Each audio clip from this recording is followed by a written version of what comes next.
Ward 4 for the Beatrice City Council, and welcome Mr. Catlin. Mr. Cruz was not able to be here tonight, but Mr. Catlin, let's go ahead and get started. Again, we're going to have your opening remarks, and I'm going to hit you with a couple, 3-4 questions, and then your closing remarks. So let's get started, Mr. Catlin. Thank you, Jim. Good evening, everyone. My name is David P. Catlin. I am currently serving as Beatrice 4th Ward City Councilman. I'd like to take this opportunity to thank the Chamber for hosting this forum. It's always a pleasure to get the chance to meet the public and address some of the questions and concerns of our Beatrice residents, because I, too, am very interested in what's happening in our community. Beatrice has been my home my entire life, and I have seen the changes the city has endured throughout the years, and I have grown and changed with it. My wife, Lorraine, and I have been married for 35 years, and we have lived in the 4th Ward the last 25 years. As a lifelong Beatrice resident and family businessman, I am invested in Beatrice. As a businessman, I understand the need to promote and boost the economy, as well as increase job development. While I believe in the need to boost our economy, I also believe in striving for conservative spending, as not to further burden the Beatrice citizens with increased taxes. Having served as having served as councilman for nearly 16 years, I am experienced in the realities of the political system and the business of running our community. From day one, my primary goal was to represent Beatrice and the 4th Ward responsibly.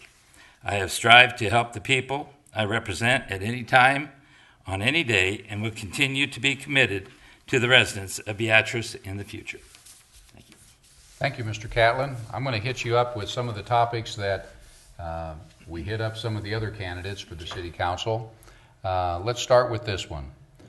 What's your number one priority program or project, and how would you pay or fund it?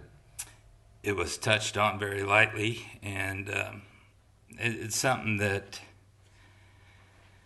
has sort of been has been one of my priorities for the last 16 years.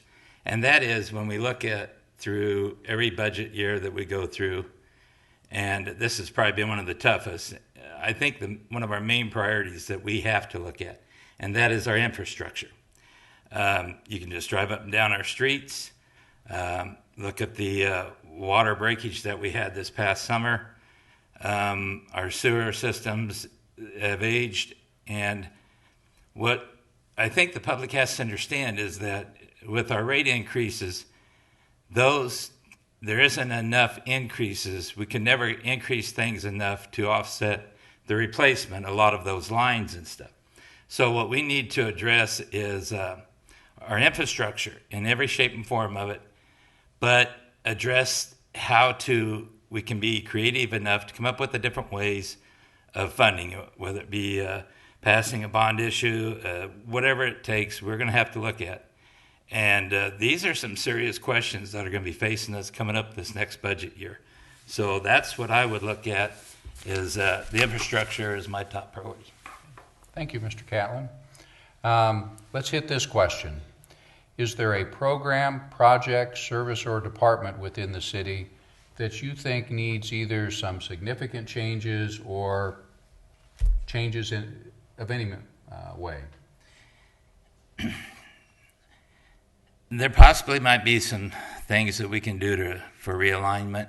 I think one of the toughest things that when you look at the direction that the city is going, that a lot of the decisions that'll be made within the next couple of years are going to affect us for the next 10 to 20 years down the road. So I think there are some areas, and it's not going to be pretty in a lot of ways, but I think we're going to have to address them.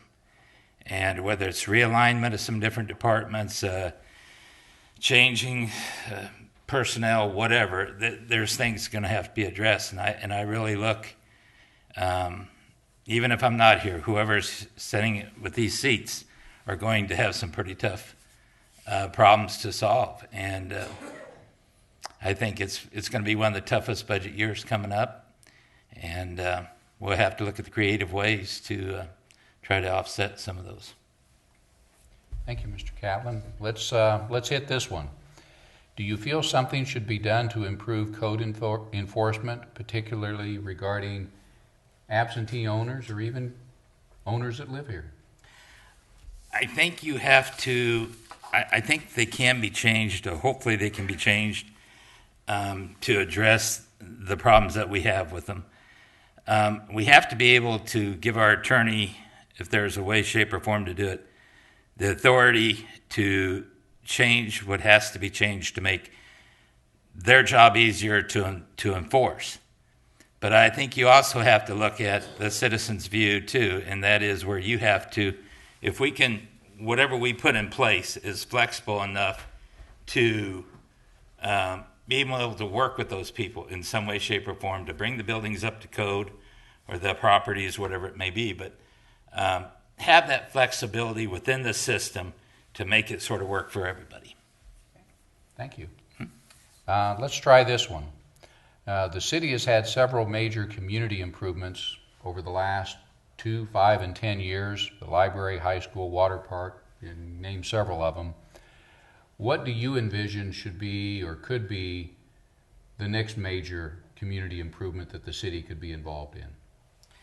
Well, I know this sounds crazy, but I think we're tapped out at the moment.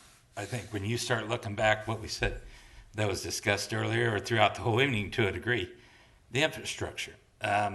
We have, it's, if you were able to build any new building and be able to add, a lot more buildings to the industrial park or whatever you want to do, you have to be able to afford to maintain it, keeping things up, keeping lines up, keeping your electricity up.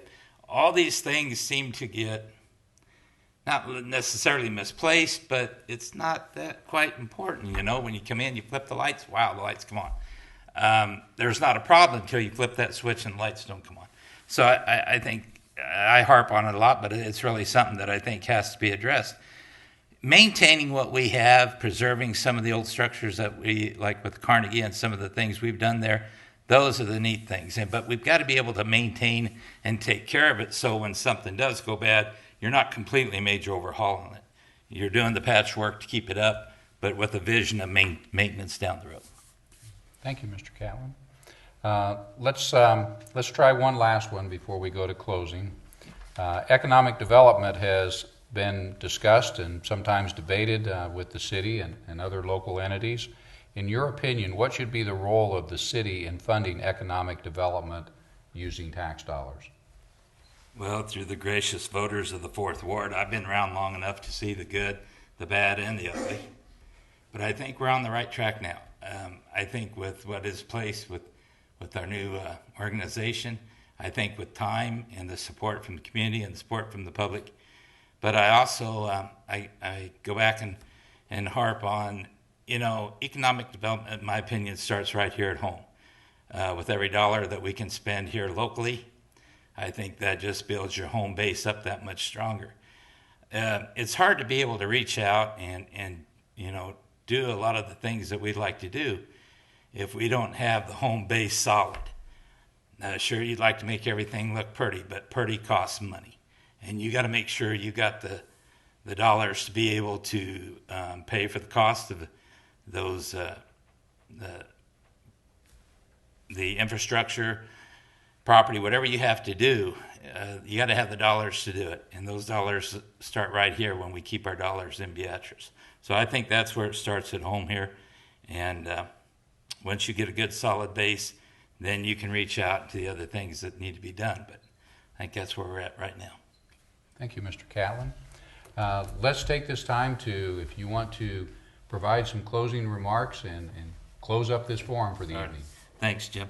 In closing, I'd like to once again thank the Beatrice Chamber of Commerce for hosting this event. Many thanks to everyone who has taken the time to come out to participate and meet the candidates. I have been honored to serve the last 16 years as your 4th Ward City Councilman. My commitment to doing what is best for Beatrice and her citizens has been my #1 priority, and it will continue to be if I am elected again. In order to continue serving the citizens of the 4th Ward and City of Beatrice, I would appreciate your vote on November 6th Together, we can make the difference. Thank you and good night. Thank you, Mr. Catlin, and once again, thank you to all of the candidates that came this evening to participate in the forum and provide the public with your views in answering some of these sometimes appearing trick questions and hard questions. We appreciate your honesty and your commitment. Again, we would remind and encourage all of you that are listening to get out and vote. And like I said before, if you don't vote, you don't exercise your voice to vote. And again, thank you and good evening.